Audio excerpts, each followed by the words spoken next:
जो कैसे हैं आप। उम्मीद है अच्छे होंगे। आज हम क्लास 8 के का सबक नंबर 2 कपड़ों की दावत पढ़ेंगे। चलिए पढ़ते हैं।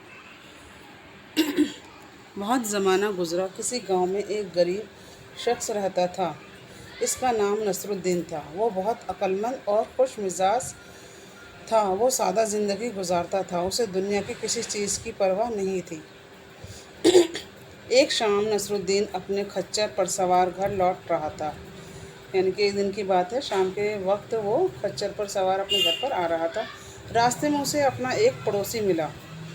वो खूबसूरत लिबास में मलबूस जल्दी जल्दी कहीं जा रहा था। यानी कि अच्छा सा लिबास पहनकर जल्दी जल्दी कदम आगे बढ़ा रहा था। नसरुद्दीन ने उससे कहा, आदाब मेरे दोस्त, ऐसा मालूम होता है कि तुम किसी बड़ी महफिल में शिरकत के लिए जा रहे हो। यानी कि इसका मतलब ये हुआ कि उसने आदाब किया नसरुद्दीन ने और कहा कि तुम लगता है कहीं किसी बड़ी महफिल में शामिल होने के लिए जा रहे हो। पड़ोसी ने जवाब दिया, जी हाँ, बिलाल सौदागर के यहाँ दावत में जा रहा हूँ। आप भी तो इसमें मदद होंगे, यानी कि आपको भी तो पूछा गया होगा या भूल गए गए क्या।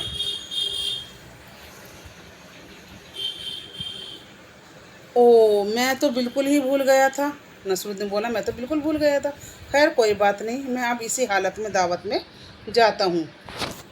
ये कहकर नसरुद्दीन ने अपने खच्चर का रुख मोड़ा और बिलाल सौदागर के घर की तरफ चल दिया।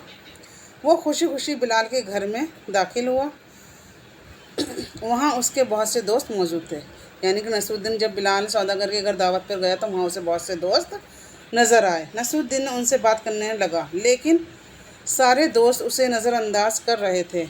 मेज़बान ने भी इसकी तरफ कोई तवज्जो न की। मेज़बान सौदागर को कहा गया है, उसने भी उसकी तरफ कोई ध्यान ना दिया। जब खाना लगाया गया तो मेज़बान ने सबको इज्जत से खाने के लिए बिठाया, लेकिन नसरुद्दीन को ना मेज़बान ने पूछा और ना उसके दोस्तों ने। यानी कि सौदागर ने भी ना उसे बुलाया और ना ही उसके दोस्तों ने कहा कि आओ बैठकर खाना खा लो। नसरुद्दीन उदास होकर एक दीवार से लगकर खड़ा हो गया। वो सोच भी नहीं सकता था कि साथ इसके साथ ऐसा बर्ताव किया जाएगा। इसने अपनी हालत पर नज़र डाली। दूसरे के मुकाबले में उसके कपड़े बहुत मामूली थे और जूते पर धूल पड़ी थी। वो खामोशी से वहाँ से निकल गया। जब वो अपने सोचने लगा कि अपने कपड़े पर उसने नज़र डाली तो उसको अपने कपड़े गंदे से लग रहे थे, बहुत मामूली से नज़र आ रहे थे।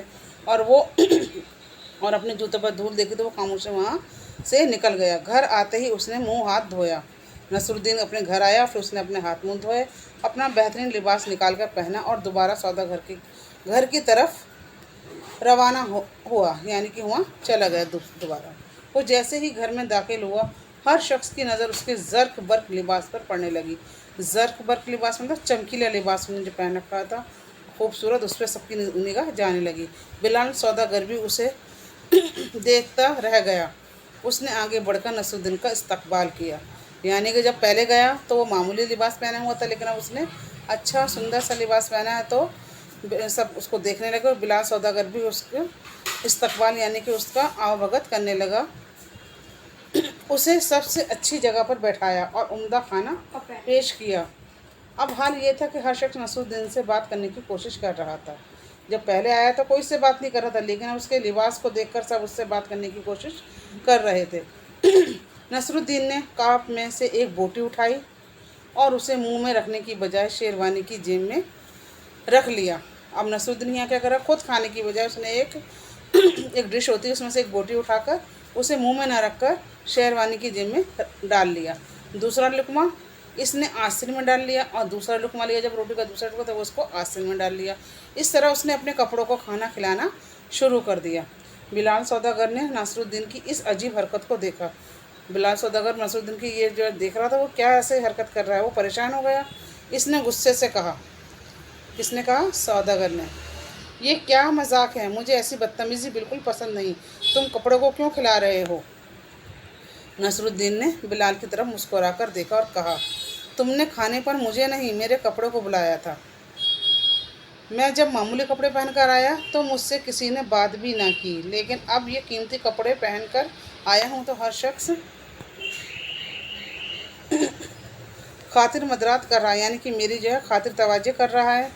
इसका मतलब यही हुआ कि तुमने मेरी नहीं इन कपड़ों की दावत की थी, अब मैं इन्हें खाना खिला रहा हूँ क्योंकि आपने दावत मेरी नहीं मेरे कपड़ों की है, तो तुम नाराज़ क्यों हो रहे हो? किसने कहा? नसरुद्दीन ने कहा। मैं तो पहले भी वही था, जवाब हो, फिर तुमने उस वक्त मेरी तरफ क्यों नहीं देखा? नसरुद्दीन कहने लगा, मैं तो पहले भी वही इंसान था और अब भी वही हूँ, लेकिन आपने पहले मेरी कोई खातिर तवज्जो नहीं की और अब इतनी क्यों कर रहे हो? नसरुद्दीन की खरी खरी बातें सुनकर मेज़बान समेत सारी महफिल शर्मिंदा हो गई। नसरुद्दीन की खरी खरी बातें मतलब सच्ची बातें सुनकर वो सौदागर और सारी महफिल में जितने भी लोग थे वो सब शर्मिंदा हो गए और उसने उससे माफ़ी मांगी। किससे? नसरुद्दीन से माफ़ी मांगी सारी महफिल ने और मेज़बान सौदागर ने।